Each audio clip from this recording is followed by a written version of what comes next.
Welcome to New Realities. My name is Alan Steinfeld, and this program is about the exploration of a spiritual movement that's happening in this country and around the world. And there are so many teachers coming forward now with a higher understanding, a more evolved understanding to help people understand their true nature. And that's what tonight's show is about. I have one of the great mystics of our time who's here to share his wisdom. His name is Birinder Bhullar, and he is the author of The Supreme Being. Thank you so much for being here. Thank you very much. Were you always aware of this level, or did you have an awakening? Spirituality in this world has always been seen as something different, away from living.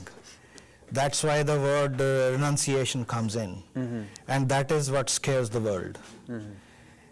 And because of that, very few people ever looked into the reality of life, because they were not yet prepared to give up life. So creation is trying, it's an experiment.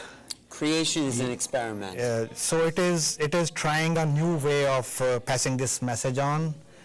Most people today who are aware of truth, they are living very normal lives, so that when they pass on their message, it is more demonstrative. They live like other people, and then they show to everyone that you can be very normal and be very spiritual. You could know the meanings of life.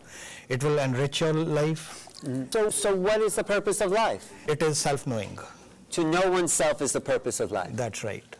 But then why did we incarnate in the first place if we already knew ourselves before we incarnated? We did not know ourselves. We did not. It began, our source was collective consciousness. What some people call cosmic consciousness. Yes. Or you can call it super consciousness. That was our infinite source. Now a desire arose. This is the way I see Genesis, and I have experienced it. I have gone all the way back up to the source and come back out of it, because when you enter your source, you lose your mind. And lose the personal ego. Personal ego, there's no I center left. Right. And so mind is an instrument to remember. That's what carries memory. Right. And that has the faculties of cognition. So when those are disconnected, they dissolve as you cross over into the realm where, before creation, before Big Bang, because science is only trying to look at the Big Bang point as the origin. Right. So I'm talking of something even beyond that. Right. The merging of the oneness, oneness consciousness. That's right. And so what did you discover? What I discovered was, when I came back again consciously, at some point, the first thing that appeared was feeling, a desire. And I felt the original desire. The original desire being what? To know who I am. Because this desire was in an infinite consciousness, which had infinite qualities. Right. It could not be realized until it subdivided. Now here I would want to explain the purpose a little further. Yes. The purpose of creation is that each individuated soul should individually arrive at supreme consciousness. Not in the collective consciousness knew that it is complete. There was no sense of incompletion. Oh, I see. So the supreme consciousness, which split into all of us, already knew itself. Yes. But now we split into fragments, and the purpose of that life is then to know itself. To know itself in the individualized state, to travel, to journey through creation, and then arrive back at it, so that every grain, every cell of creation gets awakened.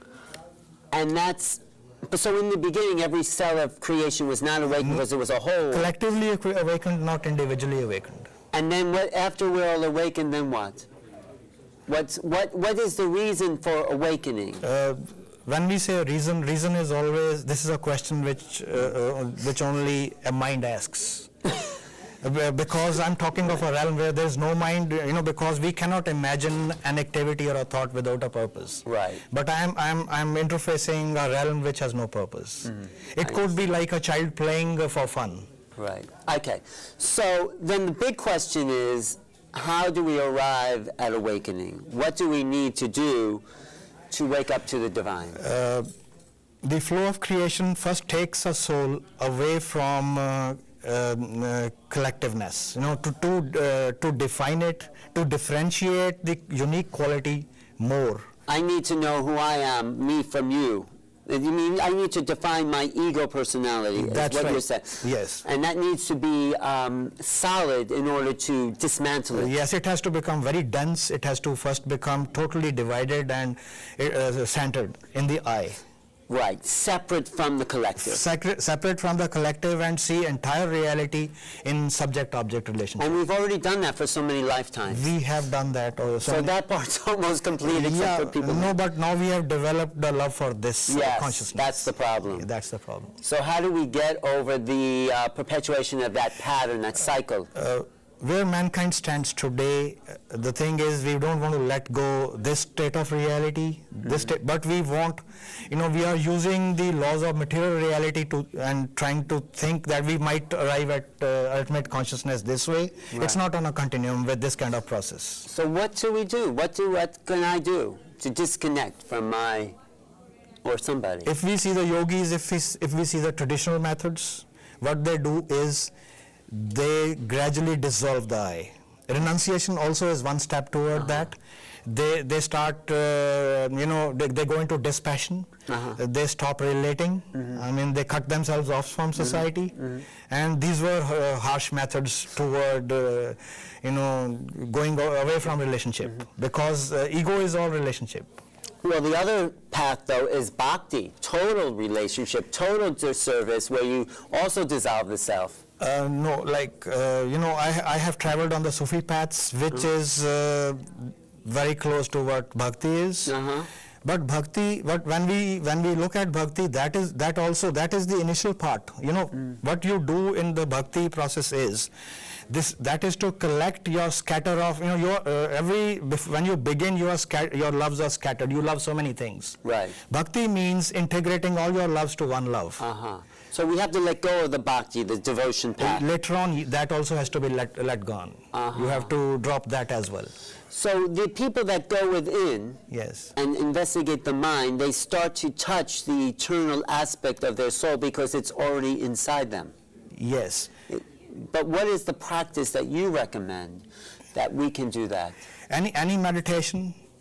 Any meditation is, again, gathering your attention, because attention is one faculty which is like a steering wheel for consciousness. Wherever attention goes, your consciousness flows.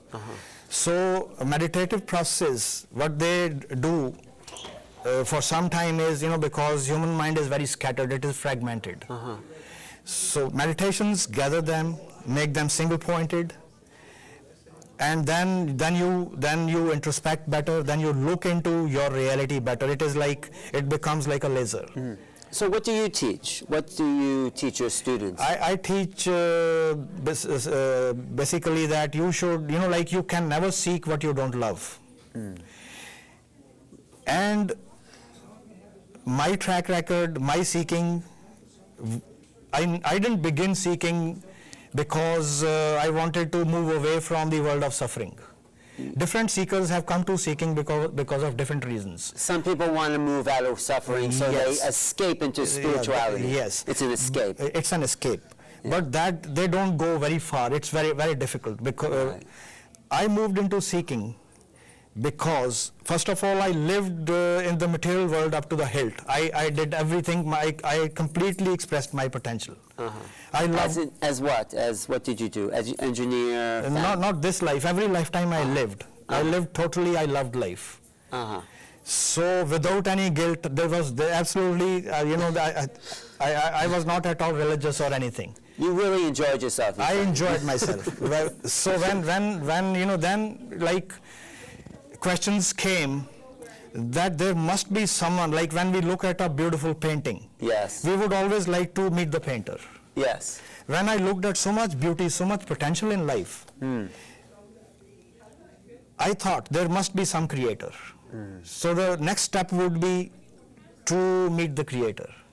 That's how seeking arose in me. So questions like this appeared. And then I started going deeper into my reality, own reality. because I saw that I had many skills, but still in any moment, in any event, I could see there were forces interplaying, which I was not consciously doing. You know, any moment in reality was being caused by so much support from outside of what I was doing. Right. So this support was from where? What level? At that time, I didn't know. But now you know. Now I know. Tell me. The ego state of the self is like the right hand doesn't know what the left hand is. Right. And the state I am now in, the entire universe, entire creation is one organism. You feel that? I feel that. So there's you also see, you know, you're here, your personality, you have a name. Yes. That's a small part of your total consciousness. Yes. But like to me, if I were to share my feeling in this moment with you, I feel that, you know, I feel my body like a facade only. I see. As if there's nothing behind it. And where's the rest of your consciousness? It is like it is not confined to a space. When you're talking, I get a sense of that feeling. Yeah. You're transmitting it to me in a way. I feel that. I feel what you're, I mean, on whatever level I'm feeling it. Yes. So that is the state of a mystic, you're saying, in a sense. Mystic is in a process. I mean, this is what I arrived at in the end. When my I totally dissolved. So mystic, I began calling myself a mystic when I entered this process of seeking. So when you totally dissolved, yes, what led to this dissolving? What was? Can you describe it? I'll share about my method which I followed, which I am helping all with the same method. Great. Different methods, you know, like see supreme consciousness, very different. You know, you have to seek anything, you have to relate with it in some manner. Yes. Buddhism relates differently, other religions related differently, different masters related differently. How I related was close to Sufism. Okay. I know, I even knew then that the supreme consciousness is not, it's not an emperor sitting on any throne. It's not a supreme power like that embodied. It's not an embodied God. It's present everywhere. It's not the Western idea of God. No. It's consciousness. It's consciousness. So I began from that understanding. But I still called it the supreme being. So many people say that, why did you call it the being? So, but the other reason was that to relate with formlessness, I still went into a relationship of love with supreme consciousness. So is that what you teach? I do teach that, and it's very responsive also. So like it's not that you are talking to a wall, you are talking to something inanimate. It's very responsive. Like I'm talking to you. When you become open, you receive your answers, you feel, you are responded to, it's very interactive. So then what actually was the problem? You had that feeling, and then what were the steps you went through? I kept on slowly, my love kept on detaching me. I did not detach through any disciplines. You didn't do any discipline? Even you can see any love, whether you love money or you love any object or you love a person, in those moments you become very, very single-pointed. Yes. My love gathered me so intensely. My passion burned everything else in my, my relationships down, and only one thing remained. It became single-pointed passion for the Supreme Being, which I started, my emergence, I was only seeking union. Were you doing something in this passion for the Supreme Being? Were you meditating? Meditation in the sense that I would always want to be alone. Yes. Sometimes it would be sweet nothings for sometimes, like, we do it, the same things we do in life I was doing. Meditation to me meant that I would always want to seclude myself. I would find the places to be alone, and then, feel very nice being with what I loved. Now, what's the state you're in? You have a wife, you have family, you have students, but so there's a person there, but how would you describe your reality? I'm a father, I'm a husband. In my behavior, in my relationship with them, I'm very normal. The only thing is, from where my behavior arises, that they don't know. So it is, it comes from a very free space, where there is nothing like, a mind always does something as a reaction from a past. Right. I'm spontaneous in the moment. It's very instinctive. It is like a child. You have no past. I have no past. I dropped my past. You could remember if you want, but you don't live out of the past. I could, with effort, I could remember my past, but then I don't enjoy it any longer. So you are present then? Yes, yes. Okay. I can't feel time that way. I can't really, I have no sense of time now. So reality for you is just moment to moment? Moment to moment, what people call here and now. So, if I'm doing something, I'm always open-ended. I don't know that when I should stop doing something, because until someone else comes and stops me. So can we do, let's just get into the present. Maybe you can help me, to get here and just be. Get you into this moment? Yeah, experience, you're present here. I got a lot of things going on. Not a lot, but I can let that go and experience this reality. This process automatically is pulling you in, where in a few moments you will be there. Which process? You don't search for it consciously. Let it happen. Okay. You continue. It's happening. Yeah, it's happening, I know. How do you know that? I know that, because how I know that is because I told you that I'm integrated with the entire consciousness. You are not, I can feel you like I can feel myself. And you can feel everybody. I can feel everybody. And when I'm in that state, I can feel everybody too. Yeah, absolutely. So when we're in that state together, we are all one. We are all one. Okay. Yeah, we are all one. This is the, When we can exist, our physical body has so many organs. When they can coexist, they can function together. Why can't the entire universe? Same thing. It's an extended model of the same thing. Yeah, it's a whole. It's a whole. And we are part of that. We are part of that. All conflicts end. So here I am present. Thank you. That's it. Yeah. I actually feel like that is it. Yes. This is, you don't have to verbalize anything. It's like being near a fire, you feel the warmth. So it's very inductive. Initially it is inductive. My students are receiving it more through induction. Induction meaning? It's like a charged body is put near, or a magnet is put near a piece of iron. So I'm feeling that now too, because but so when I go away, I'm going to go back into my, for some time you will retain it, then because until you arrive at a state like this, yes, you'll lose it, But I've been in this state. I've met many teachers, and all of them remind me of this state. And I'm getting more warmed up. Yeah, because then you'll begin staying there longer and eventually forever. Yeah, because this is who we really are. I know this. I've had those experiences. So that's why when you sat with me, I didn't feel much resistance. Sometimes when I'm with people and I try to flow across, they block. No, flow. Keep flowing. I appreciate it because there's so many people coming forward now that are helping to uplift this consciousness. Yes, it is required. So thank you for your hard work. Do you feel, though, there's another place you can get to when there's more of an opening that's possible for this embodiment? In this life? In this life, yeah, as this consciousness? No. The only thing is that I can continue to evolve my expressions so that I communicate better and I share truth better with others.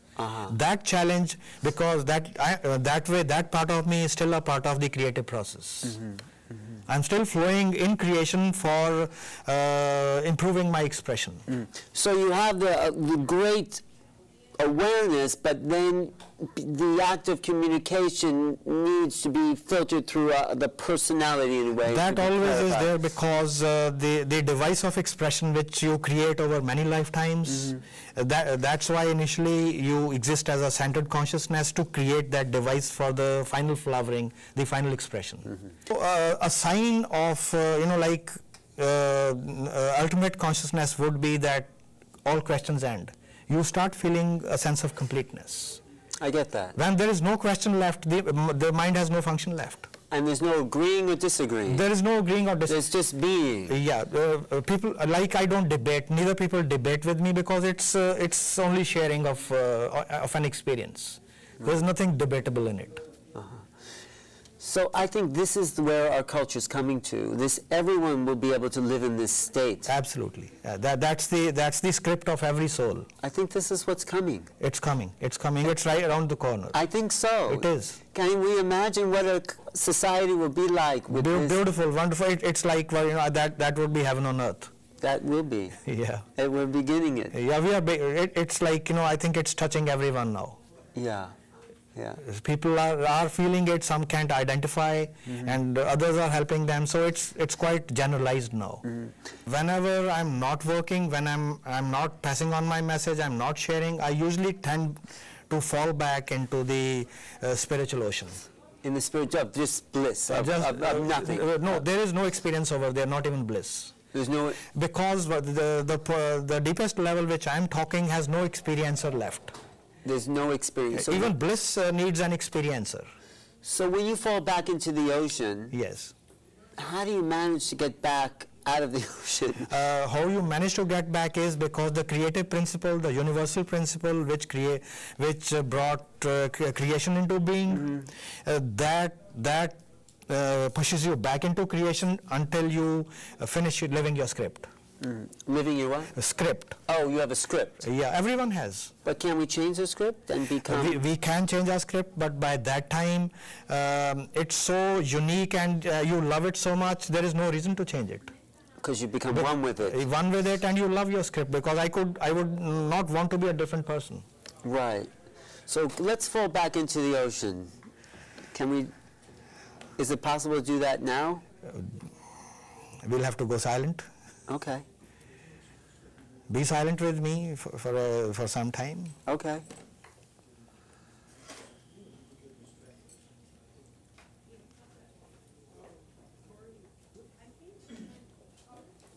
Dissolve the point of experience. There is no experiencer.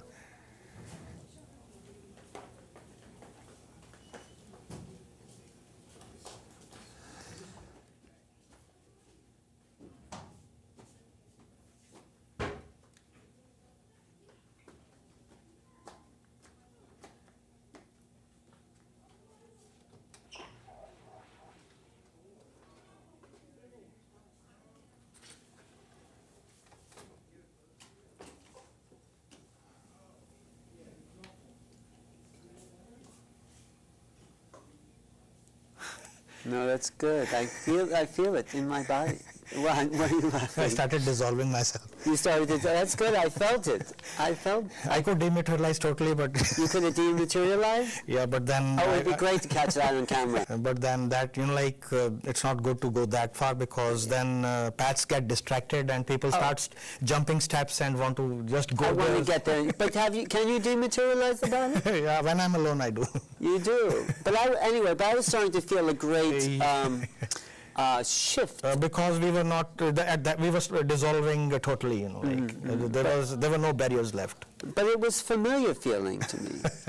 Yeah.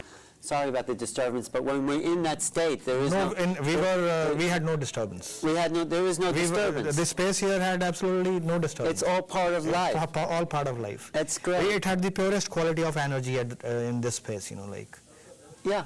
We had the energies from the ultimate substratum flowing around, I felt that. Yeah. And it's such a good feeling. It's a very good feeling. It's a great feeling. So what have we lost? We are working also. We are using our cognition. We are understanding. We are interacting. We are reasoning, and still we are rooted in ultimate consciousness. So let's live there. You do live there. But I can live there. Yeah, you could live there. I tasted it. I tasted the ocean. Very good. I'm so happy. No, I'm happy too. Thank you for doing your work. Yeah, now just see this opportunity. Like how it comes. It's not random. I mean, I didn't cause it. Neither did you cause it. No one had any control, because we thought that we are consciously doing something, but creation was participating in this schedule. But it's all creation. It is all creation. There's nothing anyone has to do with anything. Nothing anyone has to do. We are witnesses. We are only witnesses. We are only experiencing. It's all unfolding. It's like we are like a nerve ending. Yes. That is sensing something that is happening over there. So it's all the Leela. All the Leela. It's a cosmic drama. It is. It is at that level, you know, that once we know that, we relax. And we feel good. We are not the doers. I'm going to get some people to your classes because I think they will enjoy this. Thank you so much. Thank you. It's like but you don't even have to ask people who they are. That's just nonsense. No, I don't have to ask. They just have to show up and drop into the ocean together. Yeah, most of the time without talking also, right? Transmission can take place, yeah. Yeah. But you're actually doing something, I mean, in a way, internally. No, I will tell you what I was doing. I was actually not doing, I was actually stopping to do anything. Okay. You know, when you asked me, till then I was doing something. Okay. Then I let go that. Thank you. We should do every interview like that. That's a great answer. Thank you. So that's it. We just dissolved. Yeah, we did. And we can live there. We can live there. We can live there, and two things happened in that moment. One, you allowed me to share the cosmic consciousness with you. The second thing, what I did at my end was I let go. Whatever little activity was there, I stopped doing. So let's just live that way. This is it. This is it. Yeah. And the connection which has been made between us, it's not something you can switch on and off.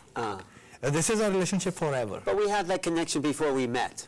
We had that. Yeah, I have that with people who are in this place because it reminds me of who I am. So I didn't feel I was meeting you first time at all. No, I didn't feel when you were standing over there. Yeah, your personality was a little shy, but that's okay. No, I didn't. Because the eternal connection is recognized. Yes, it was recognized. Because it's you, it's me. Yes, that's right. That's right. What I'm here to demonstrate is that even when you are rooted in the dissolved consciousness, you can still live so normally. I eat, I enjoy, I drive, I'm married, I have children. So this is the life which everyone should live in this world. This is emergence of renunciation of society, of everything. Like we don't have to go anywhere. Right. It's present right here. The main thing that keeps people away from seeking is fear. Fear of losing their mind, their eye center. Right. So when they see that, even when, the state of consciousness is very different, they lose nothing. They still exist very normally. So then they start relaxing and, they begin the process. Thank you. Thanks for being a guest on New Realities. Thank you so much. I'm Alan Steinfeld, and if you want to reach me, email me at newrealities@earthlink.net. Check my website, newrealities.com. Thank you for watching today.